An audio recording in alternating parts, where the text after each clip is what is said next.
me ocupan.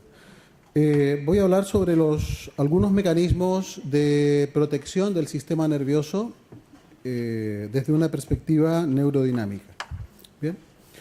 Bueno, cuando nosotros pensamos en el sistema nervioso, tenemos que pensar que es la estructura biológica más compleja conocida por el hombre y del cual dependen prácticamente todas las manifestaciones conductuales de un organismo complejo. Bien. Sabemos que la unidad funcional del sistema nervioso son las neuronas y que asociadas a otras células de apoyo como las células gliales, células de Schwann, etcétera, son responsables de funciones tan importantes como la codificación, la transmisión, el procesamiento de señales, de las cuales dependen estas manifestaciones conductuales. Sin exagerar, podemos decir que nosotros somos sistema nervioso. Ahora bien, el sistema nervioso y el sistema musculoesquelético son parte de un organismo integrado e interactúan mutuamente a través de rutas químicas, a través de rutas electroquímicas y a través de rutas mecánicas. Cuando nosotros pensamos en el movimiento del aparato locomotor, resulta inevitable que el movimiento del aparato locomotor o la adopción de diferentes posturas no llegue a estimular mecánicamente al sistema nervioso. Desde un simple movimiento de una articulación interfalángica, solicita cambios como la deformación, la tensión, la compresión del sistema nervioso implicado en ese movimiento. Ahora, uno de los conceptos más unificadores en el estudio de la anatomía y de la fisiología es la interacción entre la estructura y la función. Y de eso es lo que vamos a hablar de aquí en adelante. El sistema nervioso, a pesar de desempeñar una función que biológicamente podemos considerar que ocupa un lugar hegemónico, es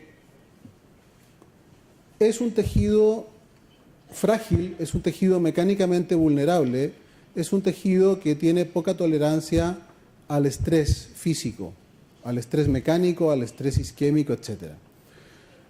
Para el normal desarrollo de sus funciones, para mantener su integridad estructural, el sistema nervioso requiere de mecanismos físicos y de funciones que le protejan. Una de las estructuras responsables de la protección del sistema nervioso es el sistema conectivo que está rodeándole a lo largo de toda su extensión y que forma una parte constituyente de los nervios. Por supuesto, el neurocráneo y el estuche osteofibroso que llamamos canal raquídeo también forma parte de estas estructuras neuroprotectoras. Las estructuras neuroprotectoras acompañan al sistema nervioso en toda su extensión, es decir, le acompañan desde el neurocráneo, desde el canal raquídeo, hasta que alcanzan sus dianas. Es decir, al igual que el sistema nervioso, presentan una continuidad sin ningún tipo de interrupción. Y podemos considerar que el sistema nervioso forma parte de aquella estructura laquinerva y que las estructuras responsables de la protección directa del sistema están integradas y también debemos extenderlas en este concepto de continuidad hacia sus dianas. Estas estructuras neuroprotectoras junto al sistema nervioso mantienen con el aparato locomotor una relación dinámica de continente-contenido. Es decir, el sistema nervioso se adapta de manera pasiva a las demandas mecánicas que le imponen los cambios de forma y de dimensión de su continente, que no es otra cosa que el aparato locomotor.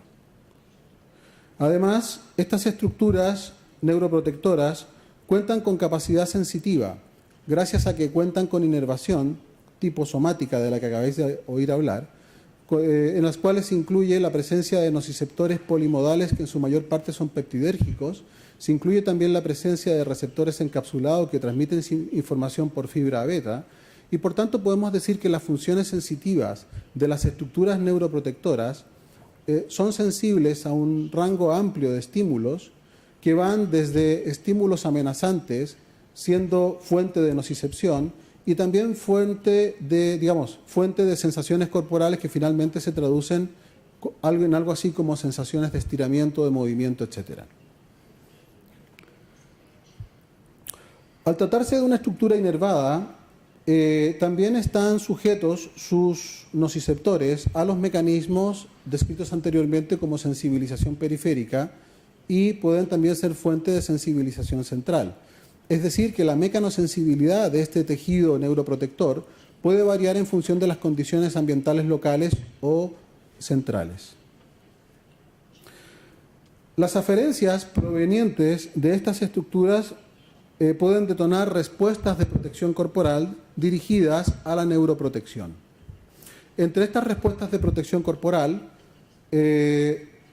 nos planteamos el dolor como parte de ellas, respuestas neuroendocrinas, respuestas neuroinmunitarias, respuestas, como no, motoras.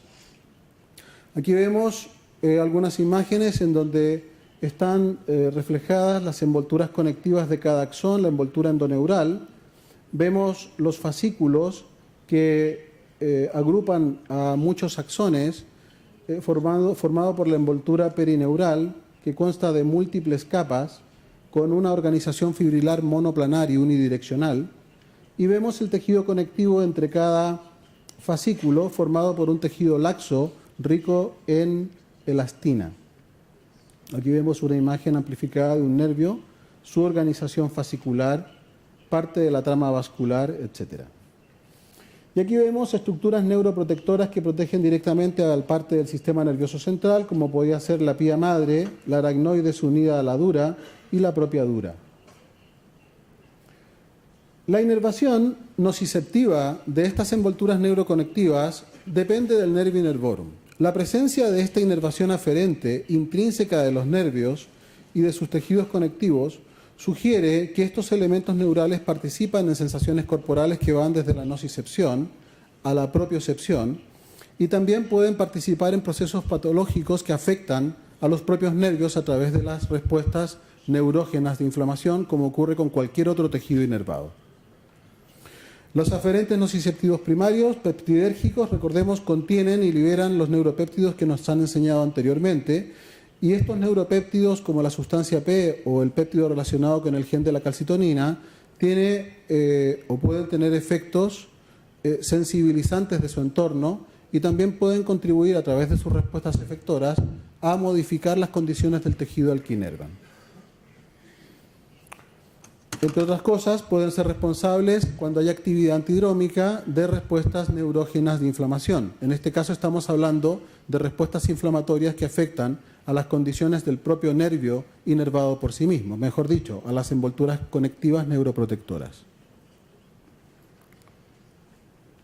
Sabemos que cuando un tronco nervioso se expone a mediadores de la inflamación, manteniendo íntegra su estructura, el tronco nervioso se sensibiliza, respondiendo con respuestas de hiperalgesia o alodinia.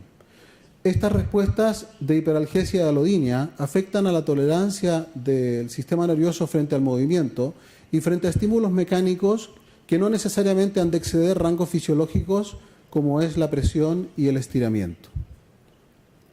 Sabemos, por otra parte, que la inflamación de un tronco nervioso provoca modificaciones en el comportamiento por fenómenos de sensibilización periférica, tanto en los nociceptores C como en los nociceptores A delta, que inervan el propio tronco nervioso. Sabemos, por otra parte, que mecanismos de estrés mecánico no solo se relacionan con fenómenos degenerativos inflamatorios en estructuras musculoesqueléticas, sino que también pueden afectar directamente a los troncos nerviosos de aquellos segmentos expuestos a estos mecanismos de estrés repetitivo. Por otra parte, sabemos que los nervios pueden ser fuente de potenciales ectópicos y estos potenciales ectópicos se han relacionado con el dolor neuropático periférico y también se les atribuye un potente efecto sensibilizante sobre el sistema nervioso central. Aquí simplemente expongo un modelo de axonopatía inducido a partir de la interrupción o bloqueo del transporte axonal de un nociceptor. En este caso, el bloqueo mecánico que altera el mecanismo de transporte axonal condiciona que los receptores de membrana de los que habéis oído hablar anteriormente, en lugar de focalizarse en la zona sensible responsable de la transducción del nociceptor, se empiezan a acoplar a la membrana del axón, convirtiendo al axón en una superficie mecanosensible. Los potenciales de acción que se pueden generar en este axón dañado o alterado tienen un recorrido ortodrómico y una dirección antidrómica. Por tanto, como consecuencia de esta actividad antidrómica, este nociceptor podrá modificar las condiciones del tejido alquinerva al secretar neuropéptidos en él. Por tanto, estamos hablando de un componente conectivo que tiene una función protectora de carácter pasivo sobre el sistema nervioso, pero que gracias a que cuenta con inervación y que por tanto desarrolla una función somatosensorial, esta información somatosensorial procesada a nivel central se puede traducir finalmente en respuestas de protección corporal, en este caso respuestas generales de protección, pero que van dirigidas a la neuroprotección. Sabemos que cuando nosotros ponemos en estrés al sistema nervioso, la musculatura estriada reacciona ante ese tipo de estímulos activándose. Cuando nosotros hacemos gestos como los que se producen al realizar una prueba de provocación neural, musculatura como el trapecio superior, en el caso del nervio mediano, los flexores del codo, se activan y se activan en el sujeto sano en la misma proporción en que el nervio se deforma. ¿Bien? Estas respuestas motoras las vemos ante posiciones de estrés que exponen a deformación, tensión o a compresión a estructuras neuromeningias. Tal vez la función neuroprotectora nos puede ayudar a explicar las relaciones anatómicas de unión que se han denominado puentes miodurales que hay entre la musculatura suboccipital y estructuras meningias que antes estudiábamos solo cuando nos referíamos al recto posterior menor de la cabeza, pero hoy sabemos que afectan al conjunto de la musculatura suboccipital profunda. Tal vez este comportamiento motor ayuda a explicar algunas actitudes antiálgicas y algunos comportamientos clínicos. Por ejemplo, en caso de meningismo o de meningitis, se observa resistencia a la extensión de la rodilla con la cadera en flexión y se observa una respuesta flexora de miembros inferiores cuando se flexiona pasivamente el raquis cervical. Entre el sistema nervioso y el aparato locomotor, entonces hay una interrelación en la cual, cuando el aparato locomotor cambia su forma y cambia su dimensión, los nervios integrados en él modifican también, adaptándose pasivamente, su forma y su dimensión. Cuando pensamos biomecánicamente en cuál es el nivel de carga que puede llegar a tolerar un tronco nervioso, la verdad es que nos sorprendemos. Por ejemplo, un tronco nervioso de humano adulto, como es el nervio tibial, en kilogramos puede llegar a soportar una carga tensil entre 20 y 33 kilogramos. Eso es una barbaridad de tensión que puede llegar a vehiculizar un tronco nervioso. Si pensamos en un nervio cubital humano, puede llegar a soportar hasta 14 kilos de carga. Es decir, que estructuralmente los nervios pueden vehiculizar carga tensil cuando el movimiento de la postura del aparato locomotor lo demanda, protegiendo a su contenido, que no es otra cosa que el componente neuronal. Cuando estudiamos el rango de deformación de un nervio, sabemos que el rango elástico de deformación de un nervio, sin contemplar la variable tiempo de deformación, oscila más o menos entre un 10 y un 15%. Y si se supera este rango y alcanzamos un rango entre el 15 y el 20%, entramos en el límite de ruptura. Ahora, curiosamente, las envolturas conectivas que conforman un tronco nervioso, cuando se deforman a través de un mecanismo de tensión, no se reclutan de forma simultánea. La envoltura epineural, que es la más elástica de todas, es la primera estructura que se deforma, pudiendo mantener la holgura, el componente fascicular del nervio y el contenido de este componente fascicular, que no es otra cosa que el axón. Cuando aumenta la carga tensil, ya se deforma el fascículo del tronco nervioso, pudiendo mantener la holgura del axón en su interior. Y si aumenta el grado de tensión, ya se recluta la deformación del axón. Y si aumentamos aún más la tensión, la primera estructura que colapsa y entra en rango plástico de deformación es el axón. Ahora, también es importante tener en cuenta que la irrigación del nervio, cuando se deforma a través de mecanismos de tensión, se altera. Sabemos que un nervio deformado en torno a un 8% de su longitud de reposo interrumpe completamente la microcirculación venosa y que cuando esta deformación se acerca al 15%, la microcirculación arteriovenosa se ve interrumpida. Las funciones axonales que más energía demandan son la repolarización de la membrana y el transporte axonal. Por tanto, la isquemia asociada a mecanismos de deformación-tensión podría tener repercusiones en el nervio que en función del tiempo en que se aplique pueden ser mayores o pueden ser menores. Ahora, Es importante destacar el carácter continuo de las estructuras neuroprotectoras. Pongo esta imagen simplemente para representar la continuidad que hay entre las envolturas durales, perirradiculares y el componente conectivo del nervio periférico. Forman parte de una misma estructura y son,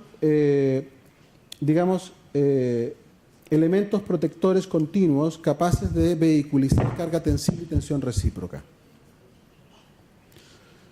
El sistema nervioso a lo largo de toda su extensión, hasta que alcanza su tejido diana, se encuentra hasta cierto punto estabilizado con relación a lo que le rodea. Esto quiere decir que, aunque reconozcamos que existe un plano libre de deslizamiento entre el sistema nervioso y aquello que le rodea, esta libertad de movimientos está contenida por la presencia de estos medios de unión entre el sistema y el aparato locomotor.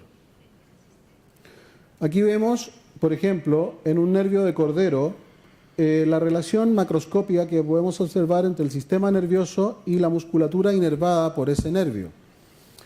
Los nervios, el conectivo del nervio termina confundiéndose con el conectivo del músculo, tanto en la macroestructura como en la microestructura, de tal manera de que el estrés en el nervio modifica la condición del tejido al que inerva y la transmite hacia él, y el estrés del tejido inervado también puede vehiculizarse hacia el nervio. Cuando nosotros, por ejemplo, aplicamos una tracción sobre el nervio, la tracción sobre el nervio arrastra a sus dianas, ¿bien? Vehiculizándose la tensión que aplicamos sobre el nervio en las dianas inervadas por el nervio, sean vasculares, musculares, cutáneas, etc. Aquí vemos otro ejemplo del efecto de tracción que tiene un nervio sobre sus dianas y la relación que mantiene el nervio con aponeurosis o planos conectivos faciales asociados a las dianas. Fijaros cómo la tracción del nervio arrastra a todo el tejido que inerva y esto se puede ver en ambas direcciones. Bien, cuando nosotros, por ejemplo, hacemos un estiramiento de la musculatura antebraquial flexora, con ello arrastramos a las ramas motoras que inervan estos músculos por parte del mediano y del cubital. Un mecanismo adaptativo muy importante que se produce entre el sistema nervioso y su continente cuando se observa en relación a las articulaciones en movimiento es un mecanismo definido como movimiento de convergencia. Cuando nosotros hacemos un movimiento angular con dos segmentos móviles, el lecho neural que rodea un nervio diverge del eje rotacional del movimiento. El nervio que pasa a lo largo de esa articulación no se deforma tanto como su lecho, gracias a que hay un plano libre de deslizamiento entre el nervio y él, evitándose así el exceso de estrés isquémico, el exceso de estrés tensil y el exceso de estrés compresivo que puede inducir en el nervio el movimiento de una articulación. Aquí vemos, por ejemplo, el efecto que tiene un movimiento de la muñeca y los dedos del nervio mediano cuando la muñeca se extiende observando al nervio mediano a lo largo de su recorrido braquial. Fijaros cómo en una posición de flexión de unos 10 grados del codo, la extensión de muñeca y dedos sobre todo genera deformación, tensión y deslizamiento en la estructura neural y en un menor grado en las estructuras mioponeuróticas adyacentes. Ahora, en la misma posición del sujeto, está realizando, fijaros, lateroflexión del raquis cervical hacia el lado contrario. Y vemos como la lateroflexión, estando el hombro estable, lo que genera sobre todo es un mecanismo de tensión, deformación y deslizamiento del nervio, mucho más acentuado que las estructuras mioponeuróticas circundantes de forma inmediata.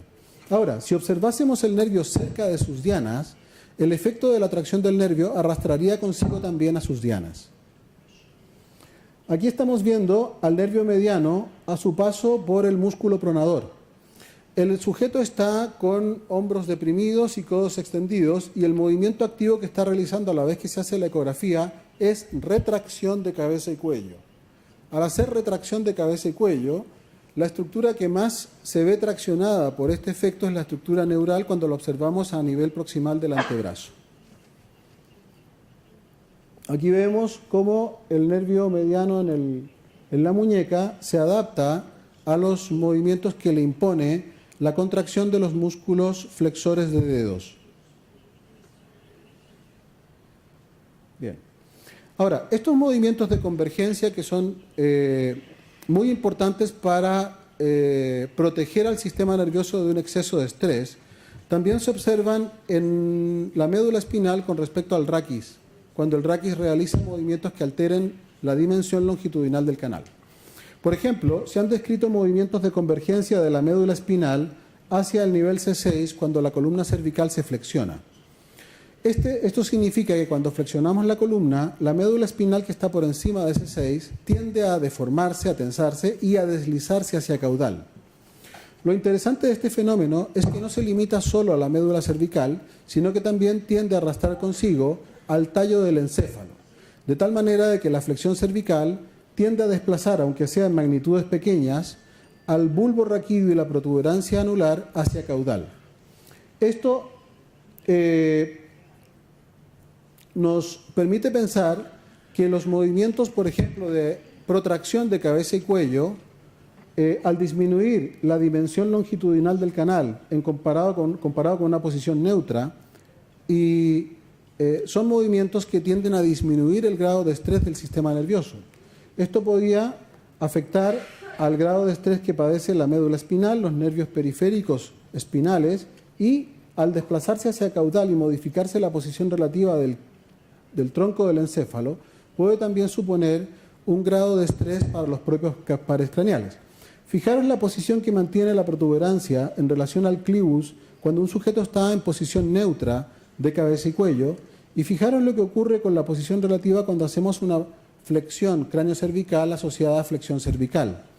Todo el sistema se tensa, la protuberancia y el bulbo tienden a desplazarse hacia caudal, la cara anterior de la médula espinal tiende a ceñirse contra los puntos de inflexión en la flexión, etc. Esto podría explicar el por qué hay movimientos que afectan a estructuras inervadas por pares craneales que nos resulta más difícil de mover, nos supone mayor esfuerzo o tenemos menos rango disponible en estructuras móviles de la cabeza cuando intentamos hacer estos movimientos bajo condiciones de estrés neuromeningia. Pares craneales como el espinal accesorio, el vago, el glosofaringeo, el facial, el auditivo, el abducen, etc., pueden verse alterados mecánicamente en función de la postura que adoptemos. Aquí vemos, por ejemplo, cómo disminuyen la holgura relativa pares craneales como el vago y el espinal accesorio y el glosofaringeo cuando lo comparamos en una posición de extensión con una posición de flexión. Tal vez esto nos ayude a explicar por qué la dificultad de un sujeto para realizar un movimiento como es la depresión de la mandíbula, estando en una posición de estrés neuromeningio, le resulta mucho más difícil, o por qué la necesidad de reclutar más al trapecio superior cada vez que estamos en estas posiciones de estrés. ¿De qué hablamos, por tanto? ¿De estrés mioaponeurótico, de estrés neuromeningio o de una combinación de todo esto? El estrés postural que supone la adopción de este tipo de posiciones supone una importante demanda de deformación-tensión de estructuras mioaponeuróticas, lo cual estáis acostumbrados a analizar. Pero también supone una importante demanda de deformación y estrés de estructuras neuromeningias. Si pensamos en la importancia que tiene la protección del sistema nervioso, tal vez las retracciones, las adaptaciones de la postura, el comportamiento de los músculos también sea importante analizarlo desde una perspectiva neurodinámica. En fin, simplemente concluí que cada vez que hacemos un análisis de la postura o un análisis del movimiento, tenemos que incluir en nuestro marco conceptual que nos ayude a explicar el fenómeno del movimiento, la dificultad, etcétera, también en términos de cuál es el impacto o el efecto que el movimiento y la postura pueden tener sobre el sistema nervioso. El valor biológico de las funciones del sistema nervioso ocupa un rango hegemónico. La interacción que el sistema nervioso mantiene con el aparato locomotor exige que el sistema nervioso cuente con la dotación de competencias biomecánicas eficaces que le permitan adaptarse a las demandas que le impone el movimiento y la postura en el aparato locomotor. Las competencias mecánicas por sí solas son insuficientes para garantizar la integridad estructural y funcional del sistema nervioso. Por tanto, las estructuras responsables de su protección directa han de contar con funciones, como por ejemplo las funciones somatosensoriales, que permiten que la exposición a condiciones de amenaza en el sistema nervioso provoquen reacciones de protección corporal relacionadas con el dolor, relacionadas con la dificultad para el movimiento y relacionados con cambios en el comportamiento muscular. Las estructuras conectivas neuroprotectoras que rodean y acompañan al sistema nervioso en toda su extensión desempeñan esta función. Muchísimas gracias por vuestra atención.